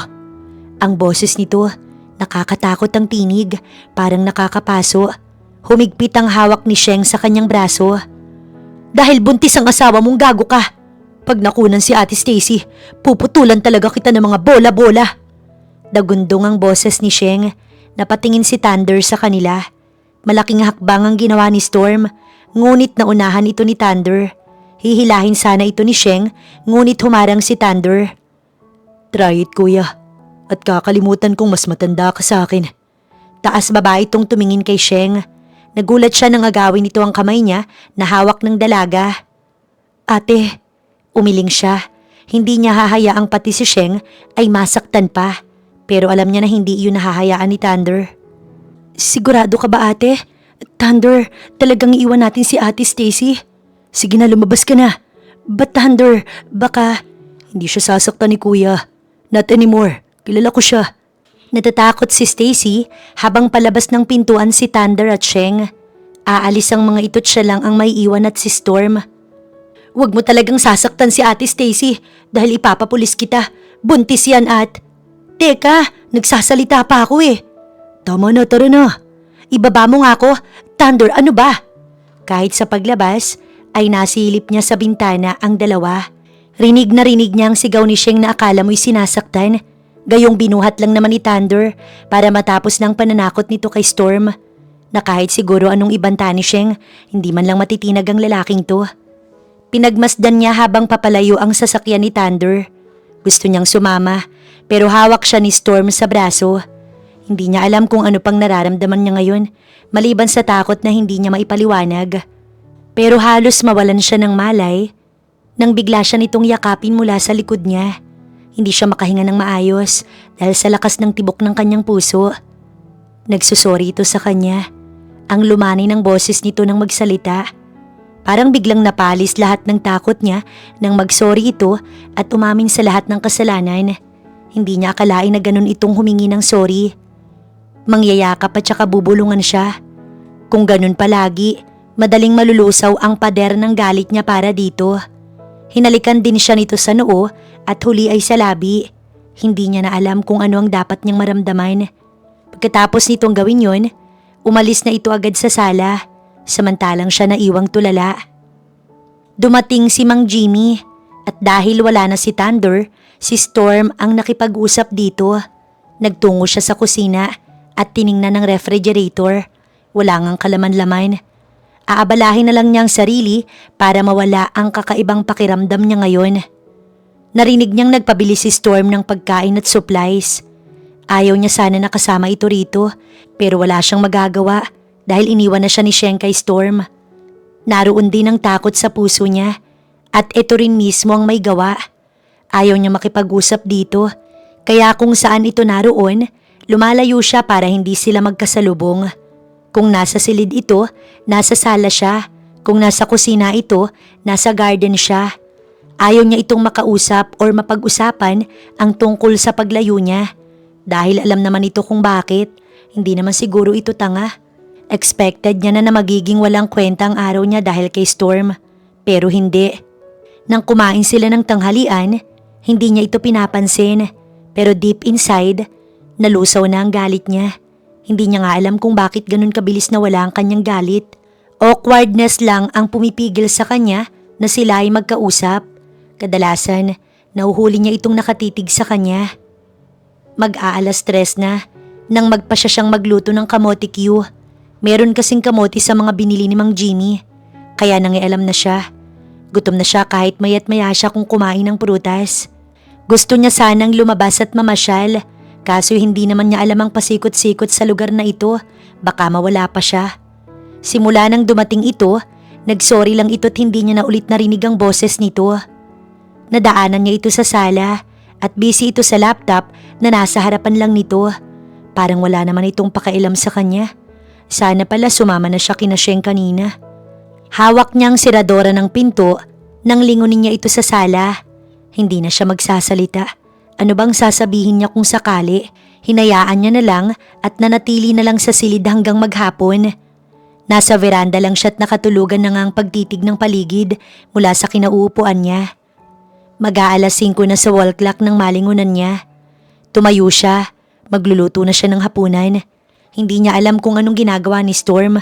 Bahala na ito, total at malaki na rin naman ito. Pagbukas niya ng pinto, nagkagulatan pa silang dalawa. Nangunot ang noo niya. Anong ginagawa ng taong ito sa tapat ng pinto? Lalagpasan niya sana ito nang tawagin ito ang kanyang pangalan. Paus iyon at mahina. Stacy. Kinakabahan siyang napatitig dito. Titig na titig ito sa kanya. Nakakatunaw, nakakasilaw, pero hindi niya ito matitigan ng diretso dahil sa kakaibang pakiramdam na hindi niya maintindihan kung ano bang ibig sabihin. Nadadala siya, unti-unting napapaatras dahil humahakbang ito papalapit sa kanya. Pakiramdam niya, huminto lahat ng tumatakbo sa isip niya at hinihintay na lang ang gagawin o sasabihin nito. Nakaharap ito sa kanya. Lumapit ito. Sobrang lapit na naaamoy na niyang natural nitong scent. Gumalaw ang Adam's apple nito. Natatakot ka pa rin ba sa akin? Hindi ko gusto na hindi mo ko pinapansin. Ayoko nang nagagalit ka sa akin. Ayoko nang lumalayo ka sa akin. Ayoko natatakot ka sa akin. Ayoko nun. Tinitigan niya ito. Para bang hirap na hirap itong sabihin iyon. Para bang naglalabas ito ng mabigat sa dibdib nito. Kinuha nito ang mga kamay niya at dinala sa labi nito. Nakatitig lang ang mapupungay na mga mata nito sa kanya. Storm? Basag ang boses niya nang tawagin niyang pangalan nito. Nakapikit ito habang hinahalikan ng kamay niya. I'm so sorry for not taking care of you the last time I took you. Nawala ako sa sarili ko. Nabulag ako sa sobrang pagsiselos nang mabasa ko yung message na yun. Kasi gusto ko akin ka lang. Buong buo. Ayoko nang may iba pa bukod sa akin. Kumalas ito sa pagkakahawak sa kanya. Namumula ang mga mata. Umiiyak ba ito? I'm sorry. Hindi ko sinasadya. Nang makita kita sa kwarto na duguan, para akong mawawalan ng hangin. Umalis ako sa hospital at hinayaan ka kay Thunder dahil hindi ko matanggap sa sarili ko na dahil sa akin kaya ka naglaslas. Nakamuntik kang mawala ng dahil sa akin at hanggang ngayon pinagsisisihan ko pa rin yun. Nasaktan kita. Nang makita kita sa loob ng banyo na umiiyak at nang makita ko ang mga pasamo sa katawan, gusto kong patayin ang sarili ko. Kaya nung tumakas ka sa hospital, sarili ko lang din ang sinisi ko. I'm sorry. Hindi niya alam, para siyang naiiyak. Nanlalabo ang mga mata niya sa luhang kaunting galaw lang, tuluyan ng tutulo. Maya-maya, umabanti ito. Napakalapit na nila sa isa't isa. I'm sorry. Mahal kita. Sobra kaya nababaliw ako kapag may iba bukod sa akin. Pero bigla itong nagulat nang hinalikan niya ito sa labi. Maging siya hindi rin makapaniwala sa naging galaw niya. Parang may kumislap sa mga mata nito. Umangat ang gilid ng labi nito at parang hindi makapaniwala. Hinapit siya nito sa bewang. Halos sakupin nito ang labi niya. Can you forgive me? Bulong nito sa kanya. Kinagat niya ang labit, nginitaan niya ito. Nakadantay ang mga braso niya sa balikat nito. Yes, Storm. Tinapatan niya ang malalalim at mapupusok nitong halik. Halos mapugto ang hininga niya, kaya't humihinto lang sila kapag sasagap ng hangin. Naramdaman na lamang niyang paglapat ng likod niya sa pader. Mas diniin pa nito ang sarili sa kanya. Pero bigla niyang naalala na siya ay buntis.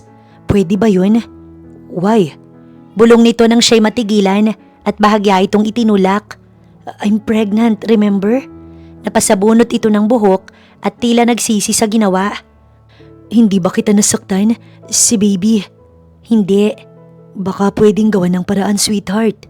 Nagulat siya sa tawag nito. Tinitigan niya ito. Wala. Wait, tatanungin ko ang aking kapatid. Ha? Hinawakan siya nito sa kamay at sabay silang bumaba sa sala. Itatanong ko lang sa kasama niya kung pwedeng kahit buntis ka. Bumaba sila sa sala. Nakabukas ang pinto ng kanilang maabutan. Hindi man lang ito isinara ang pinto. Nagriring ang hawak nitong cellphone habang papalapit ito sa pinto. Itinapat na ni Storm ang cellphone sa tenga. Nang may sumigaw sa labas, tumayo siya takmang lalapit nang biglang umalingaw-ngaw ang putok ng baril. Kitang-kita ni Stacy ang pag-usok ng dulo ng hawak na baril ni Jasper. Matapos nitong barilin si Storm mula sa tapat ng gate. Ikamusta mo na lang ako kay Satanas La Cuesta? Tila huminto ang pagtibok ng puso niya nang makitang humandusay si Storm sa harapan ng pintuan. No! Storm! Gumising ka, Storm, please! Naririnig niya ang boses ni Thunder sa kabilang linya. Kinuha niya ang cellphone na nahulog sa sahig. Thunder, tulungan mo kami na baril ang kuya mo. Sigaw niya at muling dumamay kay Storm. Hayop ka, Jasper! Anong ginawa mo? Nagawa niya pang sigawan si Jasper habang paalis ito. Nanghihina siya na parang mawawalan siya ng lakas, lalo na sa dugong kumapit sa mga kamay niya. Napakaraming dugo. Storm! Napabalikwas ng bangon si Stacy. Nakahinga lang siya ng maluwag nang mapagtantong panaginip lang lahat. Bumitaw si Storm sa palad niya at nakangiti itong lumulutang sa alapaap palayo sa kanya. Bigla siyang kinabahan. Napapikit siya nang makaramdam ng pagkahilo, marahil dahil sa biglaan niyang pagbangon. Ngunit sandali lang ay dumilat siya, doon lang niya napagtantong nasa hospital siya. Nanlaki ang mata niya at parang sa pelikulang nag-flashback ang mga pangyayari kanina. Binaril si Storm ni Jasper.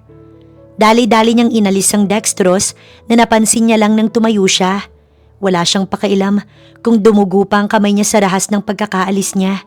Isa lang tumatakbo sa kanyang isipan at iyon ang makita ang kanyang asawa. Ate, pagbukas niya ng pinto, bumungad si Sheng pero hindi niya ito pinansin at parang wala sa sariling naglakad para hanapin ang kanyang asawa. Nakakailang hakbang pa lang siya nang maramdaman ang kamay nitong humawak sa kanyang braso. You need to rest, ate. Pinalis niya ang hawak nito at unti-unting tumulo ang kanyang mga luha. Hindi ko kailangan yon. Ang kailangan ko ngayon makita ko ang asawa ko. So tell me, Sheng, asan siya? Tumango ito sa kanya at hindi na rin inalis ang kamay nito na umaalalay sa braso niya. Dahil pakiramdam niya, babagsak siya sa sobrang panghihina. Pupunta kita doon, ate. But you have to be strong. Hindi niya na ito sinagot pa. Dahil hindi niya maipapangakong magiging malakas siya kung sakaling... No, Storm is strong. He's not going to leave you, Stacy. Nasa malayo pa lang siya, nakita niya si Thunder na nakaupo at tulala. Tads, pagtawag niya dito nang makalapit sila ni Sheng. Ate, you should. Asan si Storm? Pagputol niya sa ano pa mang sasabihin nito. Please, ate, kailangan mo magpahinga. Bakit ba ang kukulit niyo? Ang gusto ko makita ang asawa ko. Hindi ko kailangan magpahinga dahil nararamdaman kong kailangan ako ni Storm. Kailangan niya ako, Tads. So please, tulungan mo kung makita ko siya. Nasa operating room siya. Lumingon siya sa pinto na tinutukoy nito at nagtangkang pumasok doon pero agad siyang niyakap ni Thunder mula sa likod. Bitiwan mo ko. Kailangan ko siyang makita. I know, ate. Gusto mo siyang makita pero hindi pwede. Hindi ka pwedeng pumasok dyan. The doctors will do everything to save kuya. So let's wait, okay? Please, ate. I know mahirap para sa ito. And believe me, gusto ko ring pumasok sa loob niyan para masigurong ayos lang si kuya. Alam niya namang bawal, pero anong gagawin niya kung ang tanging naiisip lang niya ay ang dugo ang asawa? Ang pag-iyak nito sa panaginip niya. Kaya gusto niyang gawin ay hawakan ito, ang yakapin dahil natatakot siya. Natatakot siyang baka hindi niya na magawa yun. Kung saan okay na siya, sila ni Storm, tapos nangyari to. Bakit hindi na lang hayaang maging masaya na lang siya? Natatakot siyang mawala ito, kaya gusto niyang nasa tabi lang siya nito. Dahil natatakot siyang bumitaw ito at siya'y iwanan sila ng magiging anak nila. Pero sa kondisyon mo ngayon, hindi makakabuti kung magkakaganito ka, ate. Napatigil siya sa pagpupumiglas nang marinig ang sinabi ni Sheng. Nakalimutan mo bang buntis ka, ate? Makakasama sa iyo ang ginagawa mo. Nawalan ka na kanina ng malay, ate. Bigla siyang kumalma at pinilit na maging mahinahon para sa baby niya. Sa baby nila ni Storm. Kayo po ba ang asawa ng pasyente? Napatayo silang tatlo na naghihintay sa waiting area ng ER nang may lumapit na doktor. Alam niya dahil sa white gown at face mask na suot nito. Yes, Doc. Kamusta po ang asawa ko? Successful ang operation. So far, wala namang naging internal hemorrhage ang asawa mo. But the patient is not yet stable. Kailangan niyang magising within 48 hours. Dahil kung hindi, koma ang... Bigla siyang nanghina. Inalalayan siya ni Sheng. Si Thunder nang nakipag-usap sa doktor dahil siya'y nangihina. Mahal din kita. Hindi ko alam kung paano pero ayokong mawala ka sa akin, Storm. Di ba nga, itatanong mo pa kay Sheng kung pwede yung nais mo kahit buntis ako? Pero bakit ngayon, nandyan ka tinulugan mo ko? I miss you. Bumangon ka na. Di ba sabi mo hindi mo na uulitin ang ginawa mo noon? Paano mo patutunayan kung nandyan ka? Gumising ka na please. Napahagulo-gulo siya nang hindi man lang kumurap ang mata ni Storm. Inantay niyang hawakan siya nito't halikan at sabihing sorry. Pero nanatili itong walang kagalaw-galaw, maputla at walang kabuhay-buhay. Malayo sa Storm na kausap niya kahapon. Ate, hindi siya lumingon. Si Thunder iyon. Ngayon ko lang naramdaman ang takot na to, Tads. Takot na takot ako dahil hindi ko alam kung anong gagawin ko sa oras na mawala sa akin si Storm. Sapat na ba ang kamatayan ni Jasper para mapagbayaran ang ginawa nito kay Storm? Oo, patay na si Jasper. Hindi niya alam kung anong dapat maging reaksyon nang sabihin sa kanya ni Thunder. Nakita nila ni Sheng kung paano sumalpok sa wingban ang sports car nito. Paliko na raw ito nang sumalubong ang wingban at hindi ito nakaiwas. Sumabog ang sasakyan ni Jasper at dead on the spot ito. Hindi siya mawawala sa atin, ate. He's a strong. That's why he won't leave us. He won't. Aanhin niyang tapang niya kung hindi niya gagamitin ngayon. Sana nga, dahil hindi niya matatanggap kapag nawala ito. Halos isang araw na ang lumipas, ngunit hindi pa rin gumigising si Storm. Naroon lang siya, sumisilip sa salaming bintana ng ICU. Upo lang siya kapag namanhid na ang mga binti niya. Naroon din si Sheng at Thunder. Hindi siya iniwan kahit minsan. Anak, bigla siyang napalingon. Ang kanyang daddy, hindi niya ito inintindi at ibinalik sa loob ng ICU ang mga mata.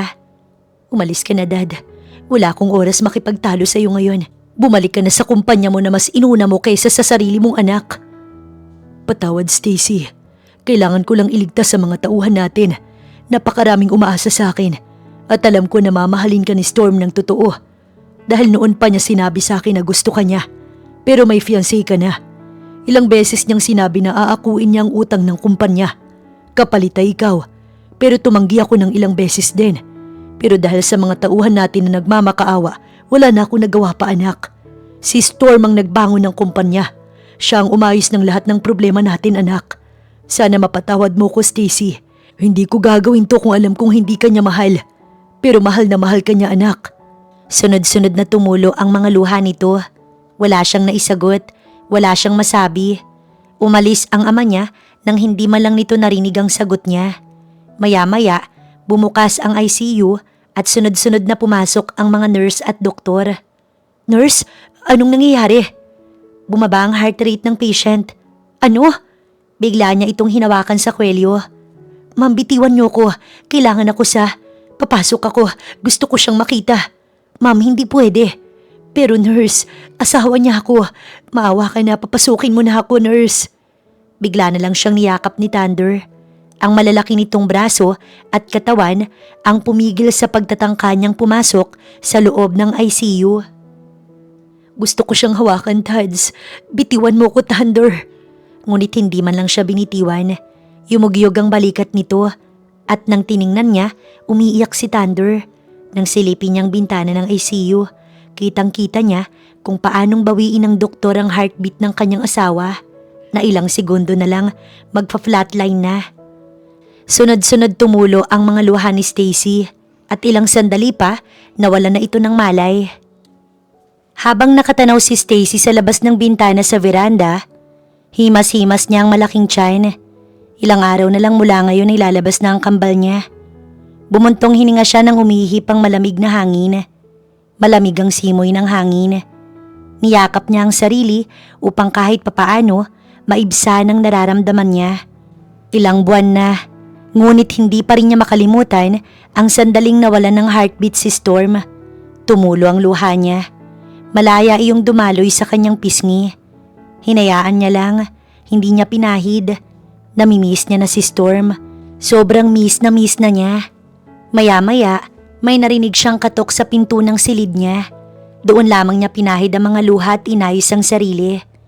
Mabigat na talaga ang tiyan niya. Kung sa bagay, 2 ba naman ang nasa loob nun, talagang mabigat talaga. Mag-aalas 10 na ng gabi, pero hindi pa rin siya dalawin ng antok. Sabi ni Sheng, ganito raw talaga kapag kabuhanan na, nahihirapan na kahit ang makatulog.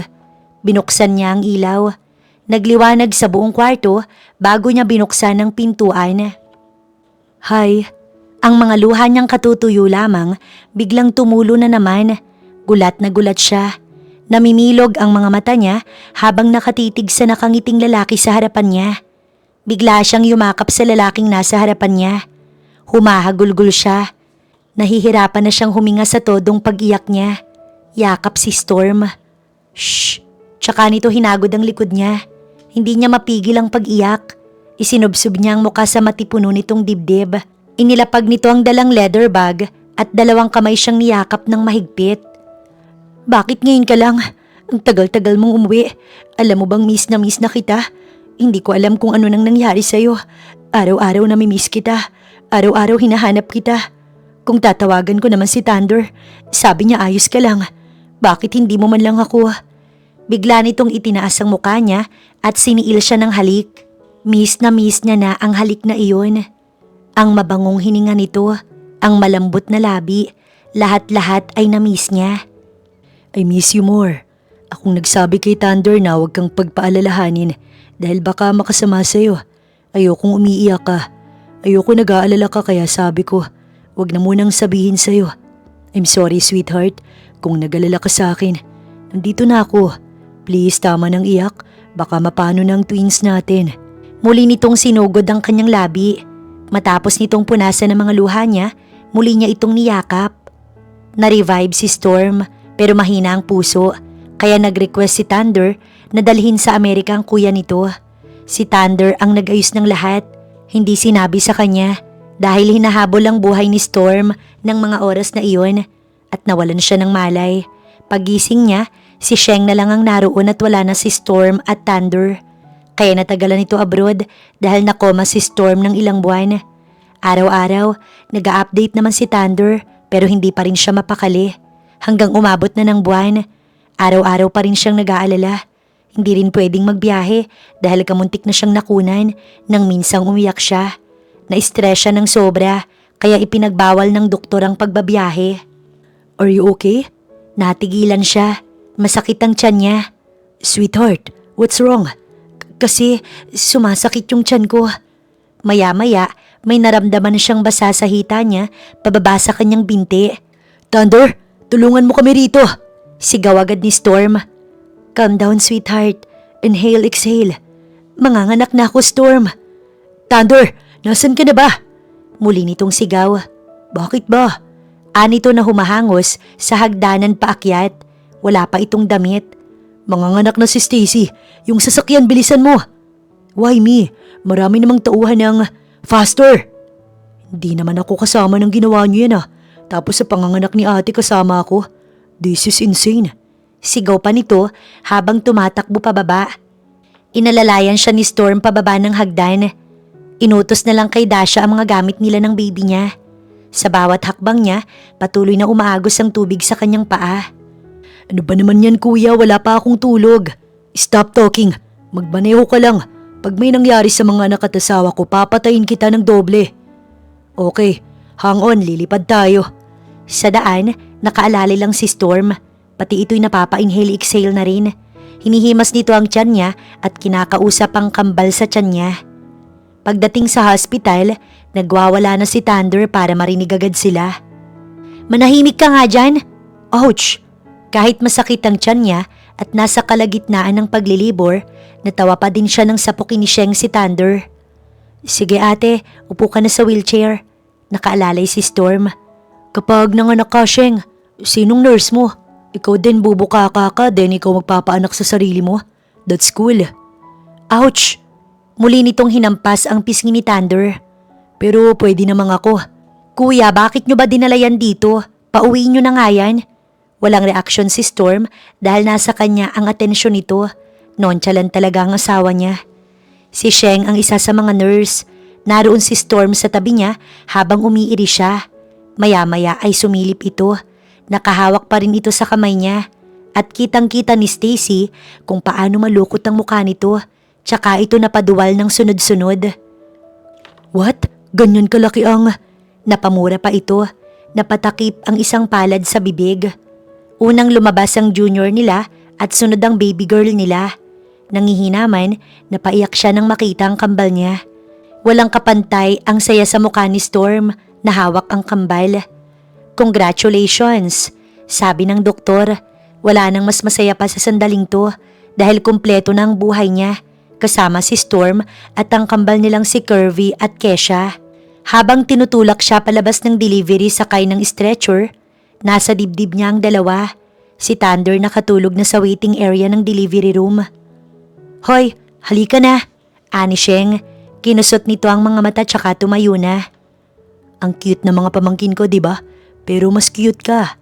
Ani to nang masilip ang mga baby. Tumigil ka nga. Oo nga. Tods, pwede bang wag mo nang utuin yan? Pakasalan mo na. Binalingan niya si Storm. Sa unang beses nagsalita ito. Tinitigan siya nito at hinalikan sa noo. Rest now, sweetheart. At kayo sa labas kayo magligawan. Huwag dito tulog ang mga anak ko. Tahimik na lumabas ang dalawa. Pero bago pa sumara ang pinto, nakita niya pang kinutusan na naman ni Sheng si Thunder. Mukhang wala talagang alam si Sheng na ang kinukutus-kutusan nito ay may-ari ng hospital na pinagtatrabahuhan nito.